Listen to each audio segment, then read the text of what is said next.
Sur le dentaire, nous aurons un complément à payer par les OC. Sur l'optique, on devrait avoir quelques économies et sur l'audioprothèse, on ne sait pas, on sait simplement que le reste à charge qui était aujourd'hui d'en gros 800 à 850 € par oreille, si on veut l'amener en reste à charge zéro, il y aura forcément des hausses de cotisation.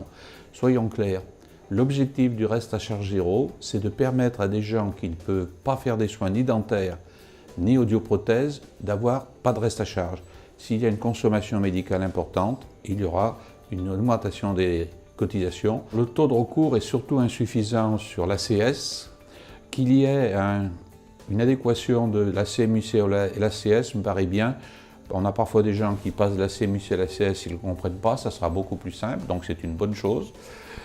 Améliorer le taux de recours, les complémentaires, chaque fois que nous écrivons à un de nos adhérents, nous leur rappelons les dispositifs CMU-C ou ACS pour qu'ils puissent rentrer dans ce dispositif.